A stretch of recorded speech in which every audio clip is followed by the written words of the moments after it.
I'd flown dozens of times for work, but I'd never gotten used to the looks I sometimes got in first class. That Monday morning, I stepped onto the plane in a tailored blue suit, briefcase in hand, ticket neatly tucked inside my pocket. The flight from Chicago to Atlanta was packed, and as I made my way down the aisle toward seat 2A, I could feel eyes tracking me. A flight attendant with a practiced smile greeted me at the first-class section. I nodded, took my seat by the window, and started reviewing my notes for the day. This was supposed to be routine, one quick trip, one audit, back home by nightfall. But as passengers continued to board, I noticed the air growing heavier. A man in the row behind me was already fidgeting, craning his neck as if making sure I belonged. Another passenger in business attire narrowed his eyes as he stuffed his bag into the overhead bin. The attendant passed by again, lingering for a split second too long. "Can I help you with anything, sir?" she asked, voice polite but edged with uncertainty. I smiled back, shaking my head. "I'm all set, thank you." She hesitated, then moved along. I tried to brush it off, but a familiar tension tightened in my chest. I went back to my notes, determined to focus on the job. After all, I had a meeting that could change the entire compliance structure for a Fortune 500 company.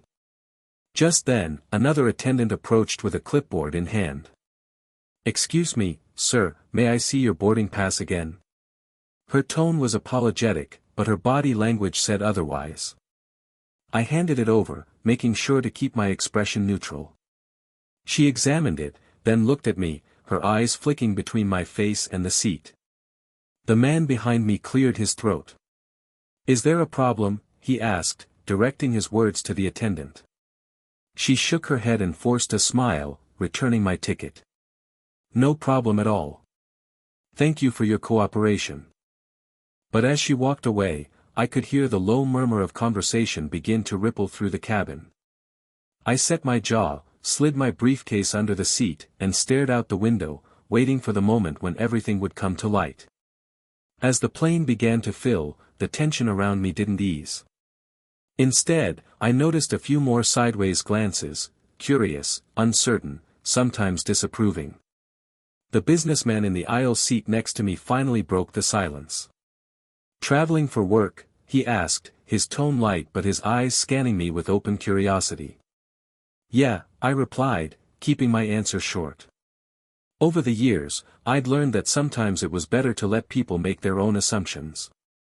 He smiled thinly, shifting in his seat. "First class is pretty nice, isn't it? I almost never get upgraded." I nodded, not taking the bait. I'd paid for my ticket, just like anyone else here. As the crew made the final checks, the same attendant from before returned, this time with a supervisor in tow. They both stopped at my row.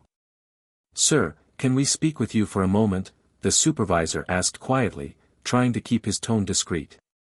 The businessman beside me straightened, sensing something was off. "Of course," I said, keeping my voice calm and even. The supervisor leaned in, lowering his voice. "We just need to confirm your seat assignment. Sometimes there's confusion during busy flights, and we have to make sure everyone's in the correct section." I took a deep breath, reaching for my ID and the printed ticket stub. Everything should be in order. As I handed over the documents, I saw the businessman's eyes flick to my ID, then widen, just slightly, as he caught sight of the agency seal embossed beside my name. The supervisor studied my ticket and then my ID. His demeanor changed immediately. He straightened, returning both with a polite nod. "Thank you, sir. That's all we needed. Sorry for any inconvenience." The attendant's face flushed as she offered an awkward smile. "Thank you for understanding." I nodded, but inside, a familiar mix of frustration and resignation twisted in my chest. I could feel the businessman next to me looking again, this time more carefully. The plane doors finally closed, and the announcement for takeoff began. As the engines roared to life, I thought of the meeting waiting for me in Atlanta, and the moment when the reason for my presence on this flight would become impossible to ignore. Takeoff was smooth, but the mood in first class was anything but. I tried to lose myself in the routine, double-checking my files, preparing my notes, sipping on the offered orange juice. But I could feel the occasional glances, the forced small talk between the flight attendants, and the tense silence from the passengers who'd witnessed the scene. About 30 minutes into the flight, the attendant reappeared, this time offering hot towels and breakfast menus. She paused at my seat, her composure a little too rehearsed.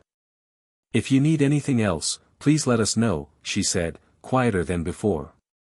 "Thank you," I replied, my voice even. She moved on, and the businessman beside me finally gave in to curiosity. "So, what do you do?" he asked, more cautiously this time.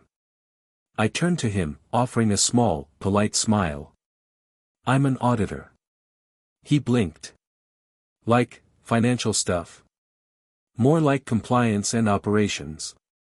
"I'm with the federal government." I let the words hang for a moment. His eyebrows lifted in surprise. "That's interesting.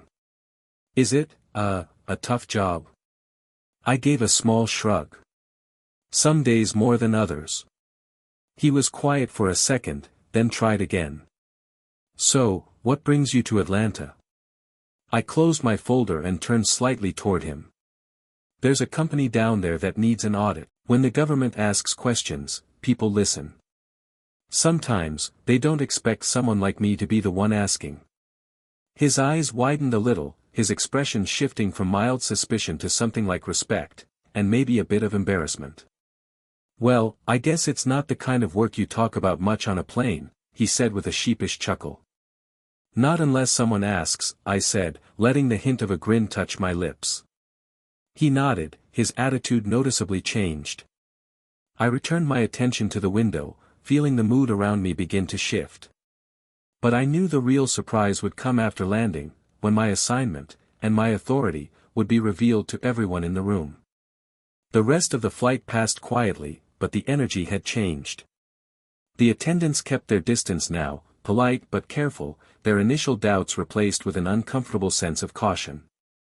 The businessman beside me didn't ask any more questions, he just finished his breakfast and pretended to read, stealing the occasional glance.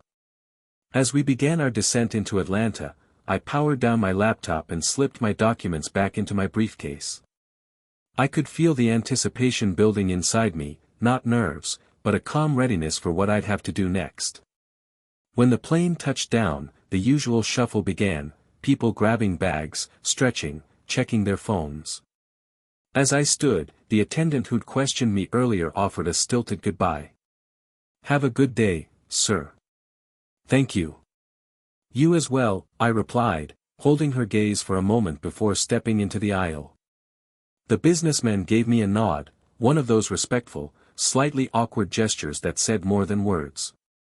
I nodded back and walked off the plane, feeling the weight of all those earlier looks finally lift. The airport was busy, but I navigated it with practiced efficiency. I made my way to ground transportation, flagged a cab, and gave the address for the corporate headquarters where the audit was scheduled. As the cab rolled through Atlanta traffic, I checked my watch and reviewed my briefing one last time. The company executives would be waiting, probably expecting someone else, someone older, maybe, or with a different background. But the moment I stepped into that boardroom, my credentials would do all the talking. As we pulled up to the building, I could see the security team at the front entrance, already briefed about my visit. I paid the driver, straightened my tie, and stepped out into the morning sunlight. It was time to show them exactly who they'd been doubting all along. The corporate lobby was pristine, glass, polished marble, and the faint smell of expensive cologne. I strode up to the front desk, where a receptionist greeted me with a professional smile. "Good morning, sir. May I help you?" I presented my ID and the official letter from the federal agency. "I have a meeting with your executive team. They should be expecting me." Her eyes flicked over the credentials, her expression shifting almost imperceptibly from polite routine to genuine surprise. "Yes, of course, Mr. Thompson. Right this way." She picked up the phone and quickly relayed a message to the upper floor. Within moments, a security escort appeared to guide me to the executive conference room. We took the elevator in silence. When the doors opened, I was greeted by a group of sharply dressed executives clustered outside the glass-walled boardroom. Their conversation paused as I approached, some offering cautious smiles, others with curious or guarded eyes. One of the senior VPs stepped forward. "Mr. Thompson. Welcome. I'm David. We weren't sure who to expect." I shook his hand firmly, meeting his gaze. "I understand. I'm here on behalf of the Federal Compliance Division. I'll need access to your records and full cooperation from your staff." The room fell quiet. I watched as realization flickered across several faces, especially the ones who had clearly underestimated who would be leading this review. David gestured toward the table. "Absolutely, anything you need. Our team is ready." I took my seat at the head of the table, setting my briefcase down with a quiet confidence. The same confidence I'd brought to first class, despite the doubt in the air. As the audit began, every eye in the room was on me, not questioning, not doubting, but attentive and respectful. The tone was set, and I knew this assignment, like so many before it, would be remembered for more than just the paperwork. Sometimes, you have to let people doubt, just long enough for the truth to speak for itself. The morning unfolded quickly. I reviewed the company's financial records, compliance documents, and internal communications with precision.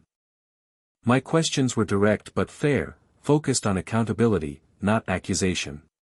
The executives grew noticeably more cooperative as the audit progressed, passing files and answering thoroughly, their earlier uncertainty replaced by respect. Word of my visit traveled fast. Soon, department heads filtered in, some anxious, others openly curious. I noticed a few whispers at the door, likely about the unexpected profile of the federal auditor who now controlled the pace of their day. During a short break, David, the senior VP, approached me in the hallway. He looked thoughtful, almost apologetic. "If I'm honest," he said quietly, "we weren't expecting someone like you. You've got a presence. I hope you don't take any of the awkwardness earlier as disrespect." I gave a small, understanding smile. "I'm used to it. People tend to make assumptions. I let my work do the talking." He nodded, clearly relieved. "Well, you've got everyone's attention now." Back in the boardroom, I continued the review. By noon, the atmosphere was transformed, no more second-guessing, just professionalism and focus. When I wrapped up the preliminary session, the entire executive team stood as I gathered my things. "Thank you for your time and cooperation," I said, addressing the group. "I'll submit my report to headquarters, but I appreciate your openness today." They all nodded, some shaking my hand, others exchanging quick glances of respect.